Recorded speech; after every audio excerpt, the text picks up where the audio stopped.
Let's head back to the voicemail of Truth and Reason.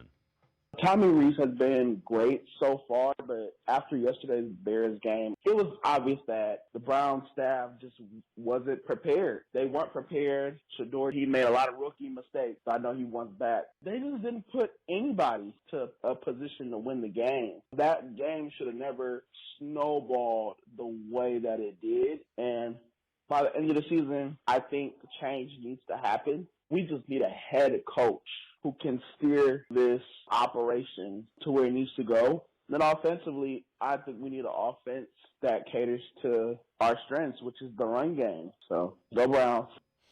As always, appreciate all of the voicemails. Spencer, I'm in no way defending the coaching staff. Let me say that ahead of time. When you saw the injury report come out, I said, oh, this is not going to be a good game for Shador Sanders because offensive line, you had one starter. Offensive line has been bad all year. Joel Bitonio was the only starter on the offensive line who was going to play in that game.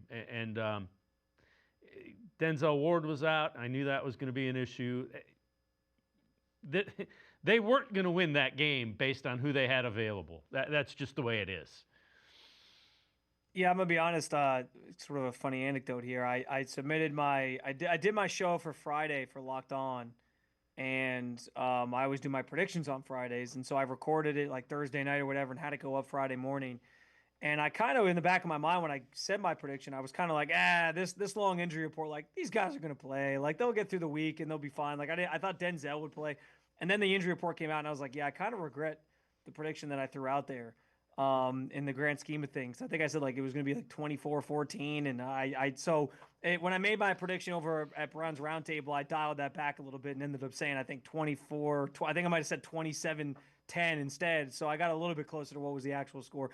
But anyway, the injuries have continued to plague this team. You know, that was on full display this weekend. But I actually thought too, like, there was an interesting comment.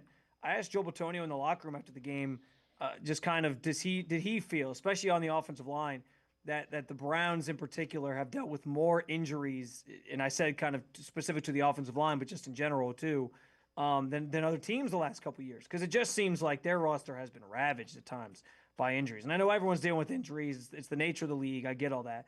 But for the Browns specifically, it just feels like sometimes it's a little bit more than usual, or at least on the offensive line, it feels like it's more than usual. And Joel had this line in his answer where he basically said, like, that's why it's important to have depth. And I don't think he was taking a shot at like Andrew Berry, or he might have said like develop depth, but I don't think he was taking a shot specifically at like Andrew Berry or like the coaches or anything like that, because that's just not Joel's style. He would never do that. But I thought the line was pretty, I guess, a strong sort of just message just in general, because I think it speaks to the flaws on this roster. Like we just talked about having to fix this entire offensive line. There's been like no drafting and developing with this organization the last couple of years. And we know the reasons for that. We know they didn't have first round picks, but they still made the decision to trade those for Deshaun Watson.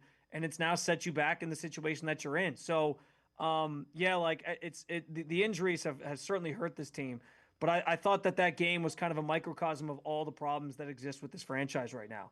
The special teams errors continuing, that's coaching. The undisciplined sort of start to that game where you have a penalty, run a play, another penalty. Again, that's coaching. There's been on display the last couple of weeks, like coaching decisions, coaching, problems that just haven't gone right, or things that you're not correcting each week that have exposed that part of this team and this franchise. I think the roster building is, to go back to Joel's point, like I think that was on full display on Sunday, right? You don't have a lot of options behind the veterans who start on that offensive line that you can turn to, because you haven't developed anybody at those positions. You haven't developed any wide receivers behind Jerry Jeudy. And Cedric Tillman played 7 snaps on Sunday because he was coming out of the concussion protocol. Like, where's all the talent that this team's drafted? I know this year's draft class has been phenomenal, but you can't just forget about the 3-4 draft classes before that either. And so I think that game sort of summed up this season and this team in general. And I do agree with the caller there that it just feels like it is probably time to make some sort of change this offseason, because this thing just isn't working, and you're in year 6 and it's getting worse. And honestly too, Dave, like if you bring everybody back, what does that mean? Because if it's going to be, let's bring them back and this is kind of their last chance, well, that just means if they get off to a bad start next year, which could happen, right? Because you're going to have a lot more rookies playing. Like if you get off to a bad start next year, that could just mean everyone gets fired anyway. And then if you do draft a quarterback, you set that quarterback back. Like it's just kicking the can down the road and like delaying the inevitable. And I don't know if that makes sense either. Yeah, no, I get that. The one thing is you haven't hit on third round. You know, you traded your first and second round picks. Most of them were in the Deshaun Watson thing. And then, you know, Cedric Tillman hasn't hit. And Emerson hit, but he's been injured.